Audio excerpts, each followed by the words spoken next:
We were like staying at her cousin's house in like a neighborhood, and we were driving one time from like sort of downtown out to the outskirts where her cousin lives. It was almost 1:00 in the morning, and we were driving in these residential streets, and they were every couple of miles there are huge parks, and all the parks had chain link fences and lights on at 1:00 in the morning, and every soccer field was full of people, adults and kids. And we asked the taxi drivers, like, is this normal? It was a Wednesday. He's like, yeah, every night this is packed until as long as you can imagine. And I was like, he's like, the latest I've played is I started a game at 2 a.m. And I was like, that's how you win a World Cup. That is an incredible asset, as well as it being a net negative, which is the fact is that we have 50 tiny little countries where we can develop talent as long as there's a funnel to scoop them up and get them to the right places. That's the issue, is the talent is in this country. The thing is that we don't have a metal detector to find them in the sand because it's just so vast. Yeah. Whenever you do that, I think is the thing about opening up the soccer pyramid and getting rid of pay for play at the youth level is it's just a way to incentivize the right level of investment, right? So if you can do that without opening up the pyramid, like, power to you.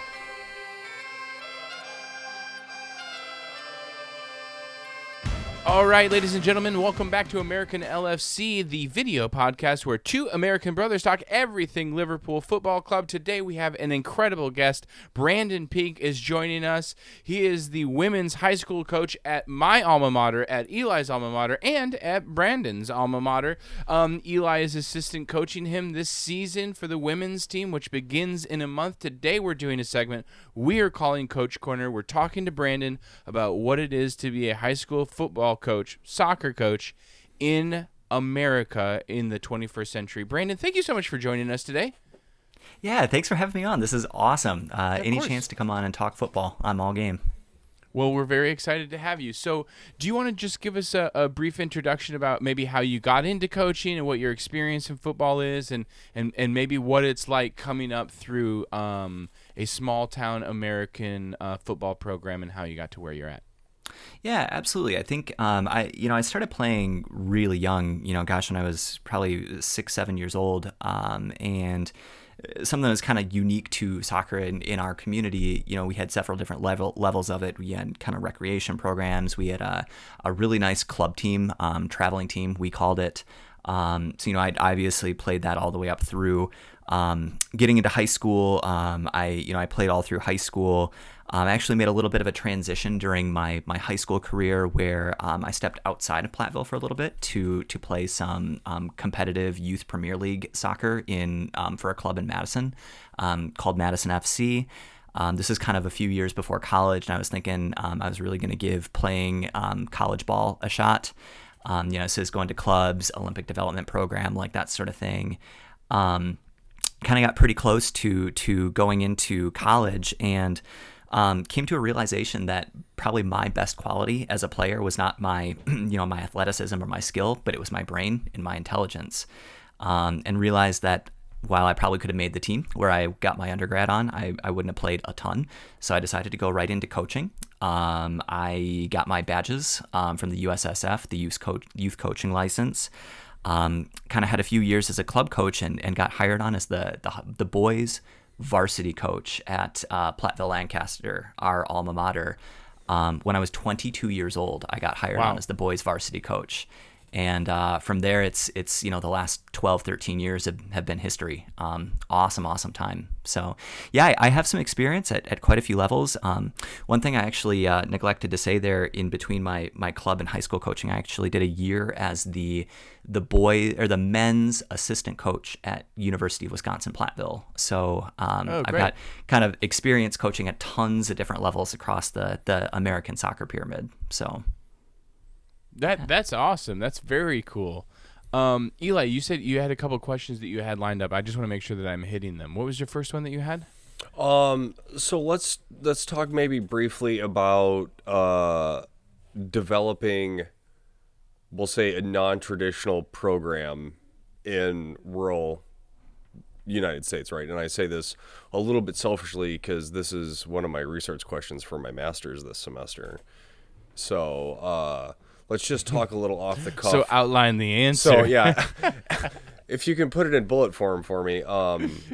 No, so again, we're in a small town, where traditional sports like football, basketball, tend to dominate really student interest, right? Because I'm subbing up at the high school, you teach at the high school. So like working with that age group, those more traditional American sports tend to dominate. So I guess kind of what has been your successes on bringing athletes in, to the football program, soccer program, sorry. Yeah. I think one of the hardest parts about having a quote unquote non-traditional sport is the sort of lack of institutional knowledge and understanding of the game.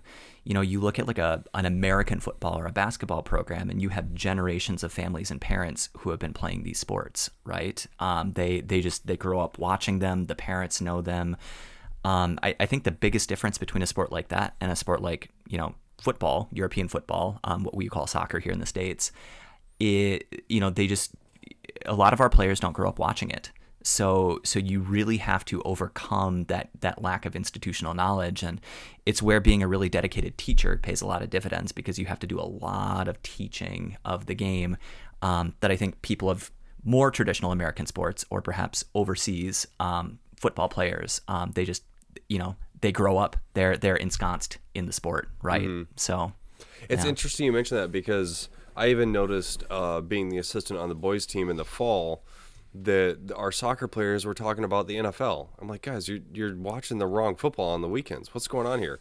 I mean, I mentioned to them a couple times like how jealous I am of the access they have to this sport at their age. I remember growing up being in high school, the first time I remember getting to see football on TV was the 98 World Cup, and then the 02 World Cup.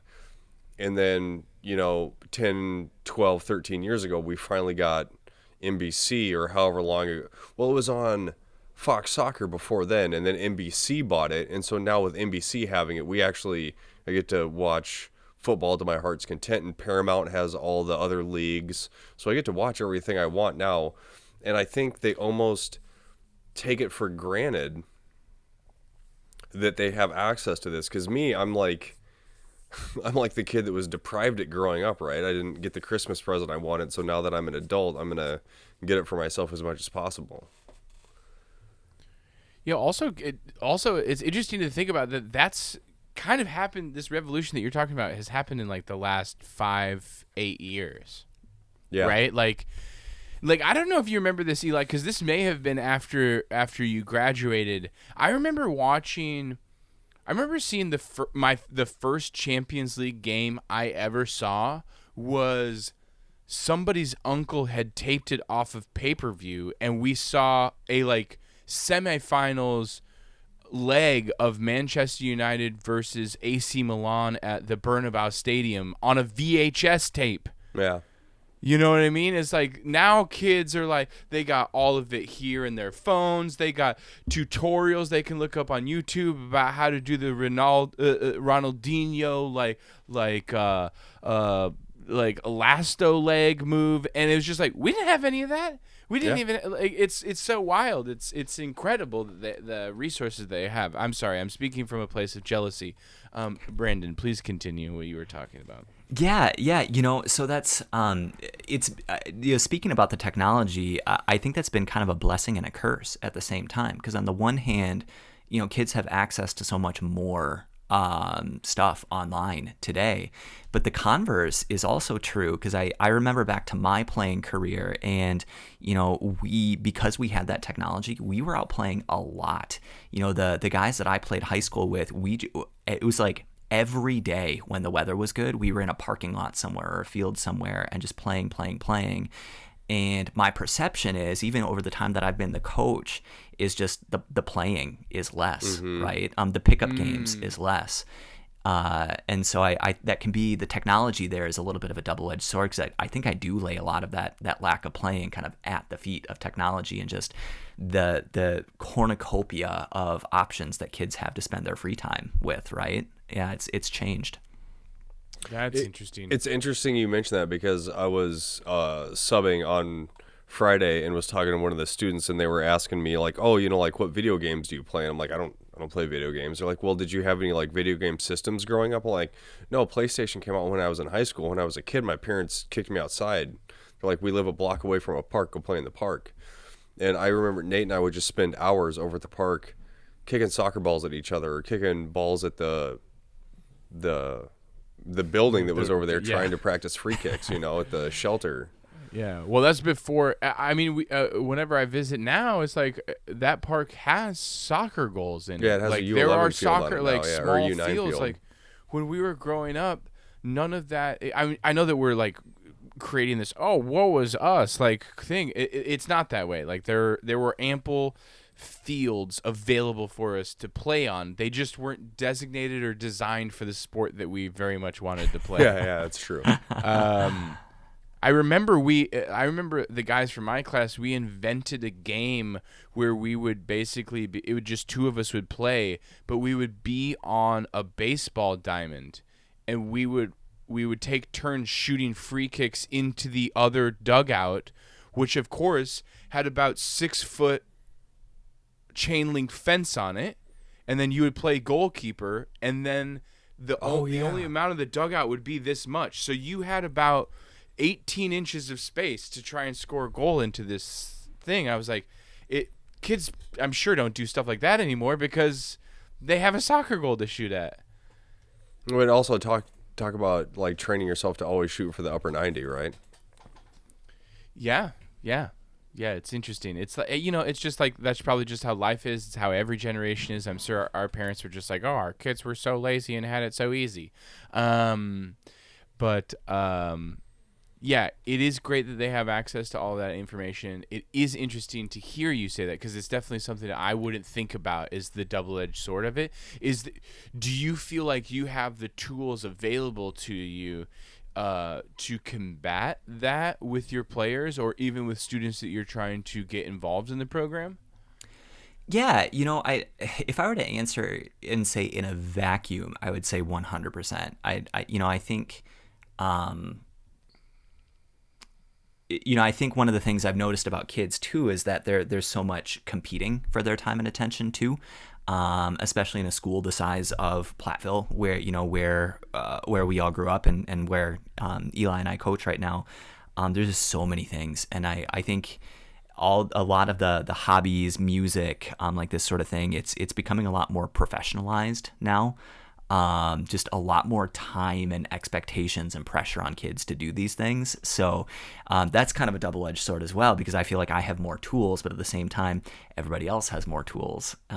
So, there's something I try to be very cognizant of as a coach is like, yeah, man, I can give them all these things to do and all these open gyms and stuff, but they also need time to just be kids too. Mm-hmm. So, I think that can be really important, is understanding the right level of what I demand out of my players in my program. And,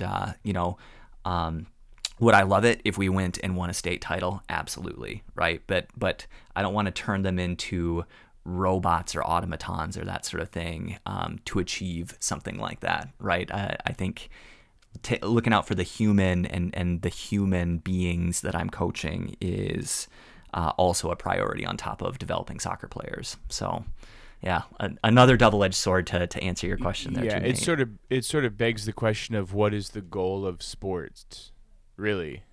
Like, what is the goal of being an athlete? And what is the goal of a coach, especially at this level? That's sort of like, yeah, I think at least from my experience in our school with the coaches that I felt really empowered and challenged by was to just make us committed, respectful, hardworking adults in society, and it's probably thoughtful adults in society, and that's probably, obviously I can't speak for you, but that's probably some of the goals of what it is to be a high school coach, I imagine, and that maybe results aren't necessarily always what's the driving force behind being a coach at that level. Yeah. And I don't know if we want to get on this track too, but I think that's an interesting dichotomy that I have in my own head between being a soccer coach for a public school team and kind of looking at something like youth soccer in the United States and the success of our youth programs and our men's national team program. And I see kind of competing prerogatives right there, where I think some really good things in terms of whole human coaching that happens with soccer being in a public school setting. But I also think that structure is really holding us back in terms of the competitiveness of our national team, right? I think you compare our youth system with like academy systems around the world. And I do think that's one area where we as a country fall short. But I can really see both sides, the benefits of both kind of structures and both systems there. Well, actually, Eli, you wanted to talk about our national team setup and like the structure of how the youth program feeds into it. Like, you had a specific question that you wanted to ask, that's a great segue. Let's get into it. With your 13 years of experience coaching at this level and a little bit higher, like, what would be your, I guess, strategic vision for how do we develop youth talent so we can at least consistently qualify for the World Cup, maybe make it past a semifinal at some point or the round of 16? How do we develop a U.S. men's and women, well, men's, because the women's team has excelled for years, but a men's program that can compete with, the Brazils and the Frances and the Argentinas? Yeah, I think it's interesting that you brought the men's and the women's team in there too, because I think the women's team is a little bit in danger of being left behind. Yeah, I was going to ask about how they keep up pace, because the rest of the world is catching up in women's sports, and the institutional knowledge is already there in the other cultures, as you were saying. Yeah. In my opinion, I think the biggest thing that U.S. soccer could do is to get rid of pay-for-play models at the youth level. Yep. And really reform and strengthen the connection between professional leagues and youth. And I know this can be a little bit of a hot button issue politically, but I think getting rid of the capped league at the MLS level and allowing some promotion and relegation and a true soccer pyramid to develop. Because I think that incentivizes all the right things when you start there. You start incentivizing professional clubs that need to develop academies because they need to stay in the top tier to make the money, and that just causes investment to flow down the soccer pyramid, right? Yeah. And I think Do you think that will ever happen? Oh. I hate to be cynical about it, but no. Because American sports owners want their investment to be safe. I mean, look at all the American sports owners that were advocating for the European Super League, because then their investment is safe because it could never get relegated. Yeah, I have to agree with that. It's a political question for sure, and I think the financial aspect of billionaire ownership is a really, really big impediment to that. Okay, is there a second option that you think? Like, is there a world where the billionaire class can keep all of their MLS teams? They can sign all of their Loris Kariuses and their Gareth Bales, and they can do all the stuff that they want to do. But we can also build a robust infrastructure for youth development to be able to actually compete in any international competition. Yeah, I don't know of a specific option. I think money is a really big thing in resources. I think in the United States, kind of one of the challenges we have is just the, we're a really big country, and so our talent is diffused, right? It's diffused geographically. I think it's diffused through social class. I look at a lot of the top clubs. It's thousands of dollars to play for those youth clubs. Yeah. So if you're a really skilled kid from a lower class family, oftentimes you can't play for those clubs. That's not always true, but it is in a really big way. So I think the fundamental answer is like financial resources. getting, bringing the talent into more concentrated areas. However you do that, I think is the thing about opening up the soccer pyramid and getting rid of pay for play at the youth level is it's just a way to incentivize the right level of investment, right? So if you can do that without opening up the pyramid, like, power to you. Yeah, it's interesting. I've said this to Eli before, and I'll say it until I'm blue in the face, which is that, and this is completely anecdotal. But I believe, we just went to Argentina over Christmas. It was my first time in the country traveling with my wife's family, so it was really interesting because we weren't doing touristy stuff. We were staying at her cousin's house in a neighborhood. And we were driving one time from sort of downtown out to the outskirts where her cousin lives. It was almost 1 o'clock in the morning. And we were driving in these residential streets, and they were every couple of miles. There were huge parks, and all the parks had chain link fences and lights on at 1 o'clock in the morning. And every soccer field was full of people, adults and kids. And we asked the taxi drivers, is this normal? It was a Wednesday. He's like, yeah, every night this is packed.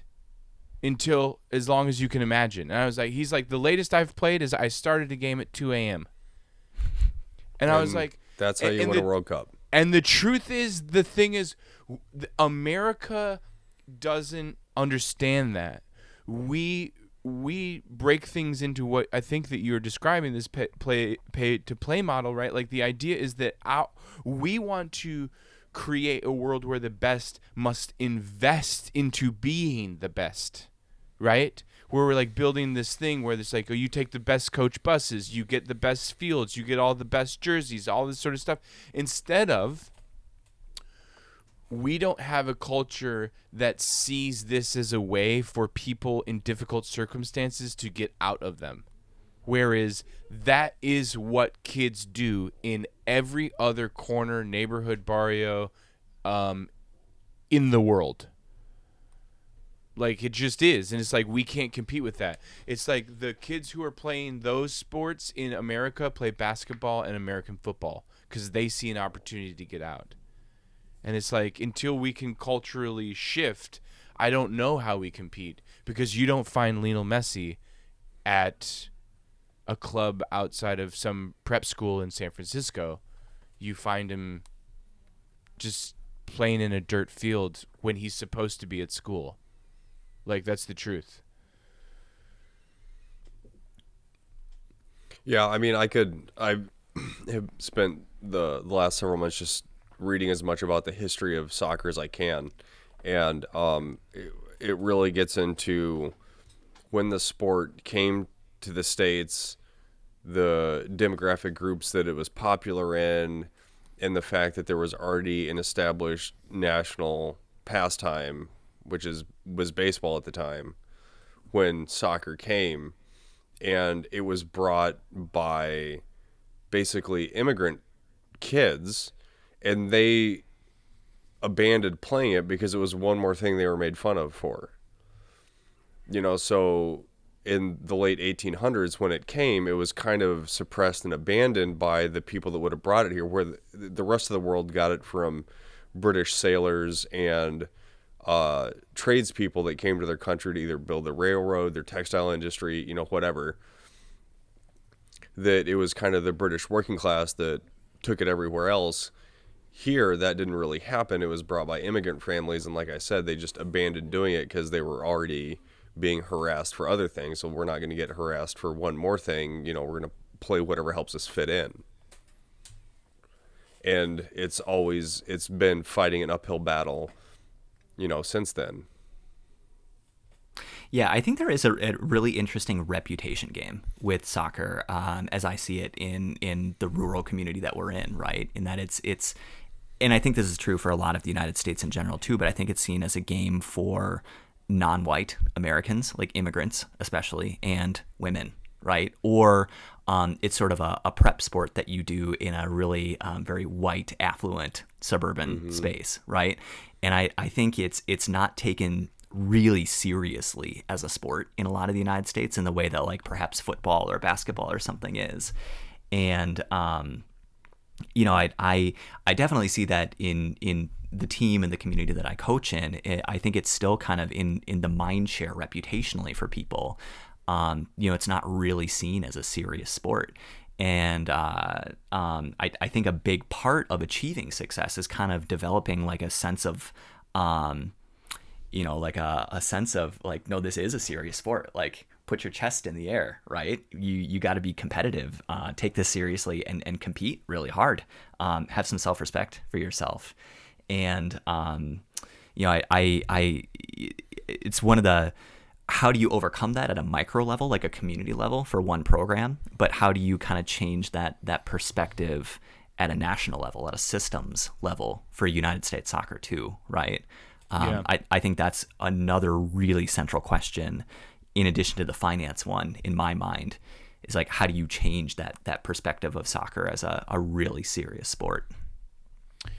Well, it's an incredible question. It does feel like it is on the trajectory of the long arc of history, which will turn it into a serious sport, right? I think it's interesting. We're sitting here talking about it, right? Like, we're probably all in our 30s, going on 40 or whatever, and we've played it, and we're talking about it, and raising kids who will play it and then talk about it, probably, right? There is a love and a passion for this sport that has been developed through us as a generation, right?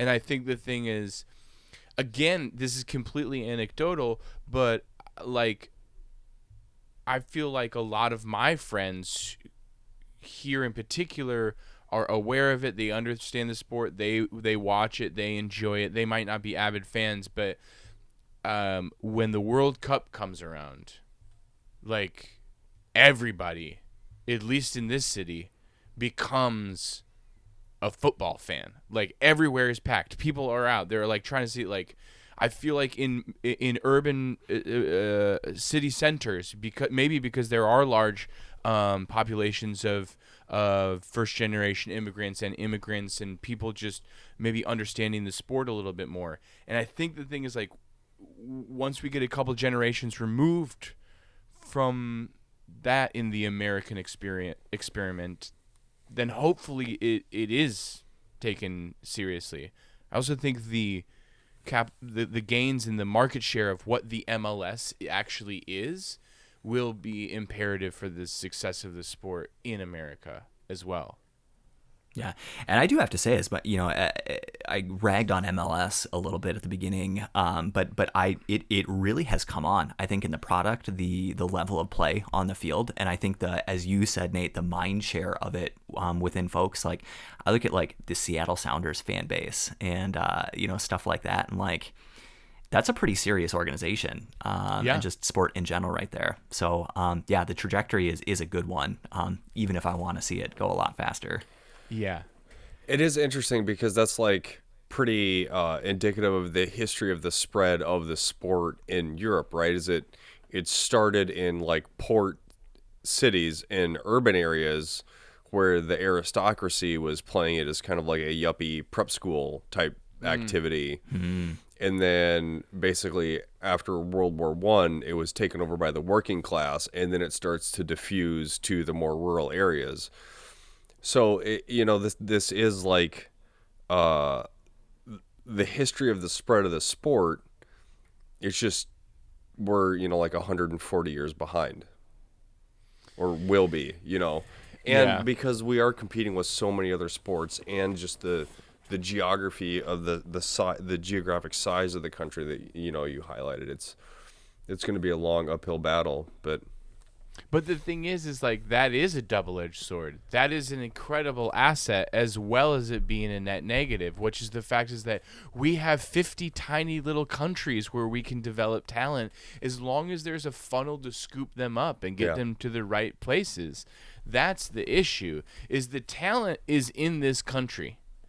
The thing is that we don't have a metal detector to find them in the sand, because it's just so vast. Yeah. And there's not like a system set up. Because the thing is, like, and I know I said this, so I'm probably beating a dead horse, but it just feels like there are places that have large first-generation immigrant communities and cultures that the institutional knowledge is already there. That is where the men's national team development program should be seeking talent, because that's always been the thing that has made America become innovative in every space. So it's like we're skirting around the thing, which is America's problem with soccer, which is that, it's very expensive to get good and recognized at this sport, and it shouldn't be. And I think that brings us back to one of your biggest points, Brandon, about probably arguably the first change about how the youth structure can develop is that, you shouldn't have to pay to play the game. Yeah, and I think that's one of the things I working with coaches and especially at the high school level, like there's some really legitimate coaches playing high school ball right now, coaching high school ball, even in rural Southwest Wisconsin, right just southwest of Madison. Like there some coaches, many coaches that just know their stuff, right? And it's kind of creating a system that surfaces that and allocates resources to those folks properly. And once that happens, watch out, world. Yeah, I agree. Well, I think to kind of build on that is we're hitting the first generation of coaches that actually like grew up playing it, right? Like guys my age, guys our age basically, that actually grew up playing it from 6-7 to now are in a position where they can coach at a lot of different levels. Previously we had to rely on, coaches at the university here in town that were from Italy, that grew up playing it in another country. But now we have more of that homegrown coaching network. So. Yeah, and it does feel like, just to circle back to what Brandon said at the very, very, very, very beginning of this conversation, is the institutional knowledge of generations of people who have played it before. Like just the idea that you could, Eli, like you can teach your kids just positional awareness and understanding how to protect the ball, and like, put your body in between the ball and the defender if you're like trying to gain time and space. Nobody ever said those words to me. You know what I mean? But the thing is, like, Joe Schmo, who worked out at the like recycling company, could be a basketball coach because they played it their entire life. You know what I mean? Not to degrade that profession, but like the idea of what I'm saying is like those people that we grew up around had always played basketball and football, and so hopefully we'll have generations of people who have always played American soccer. Yeah, we'll see. Well, I think that's probably a good place to wrap it up. I mean, I've got one quick question before we get out of here. This one will be a quick one. What year will the United States win the Men's World Cup first? Brandon, what year will we win our first World Cup? 2042. Okay, great. Eli, when are we going to win our first World Cup, the United States of America? 2026. Get the out of here. Get the absolute out of here. I'm buying my tickets now. We're getting tickets. Yeah. Oh, my goodness. Okay. Is that are you seriously saying? Come on, give me a real answer. My head says at some point in my child's lifetime, and my heart says sometime within my lifetime. Yeah, okay. I'll go with that one too. Okay, I'm going to say 2060. 2060. So probably not my lifetime. Okay, got it. Maybe. Who knows? Hopefully we'll all have a good run. Yeah. Okay, guys, thank you so much for sticking around with us. Brandon, thank you so much for joining us and giving us the insight and contemporary coaching in America. It's really interesting, and hopefully we can revisit this and have some more conversations. Guys, leave us any comments below. If you have any questions for Brandon, we can circle back with him. We can bring him on to another show. Also, let us know what your predictions are for when the United States will win their first Men's World Cup, and then they'll have one to the women's like 900. Okay, guys, I think that's everything from us. Thanks so much. Cheers. All right, bye. Thank you.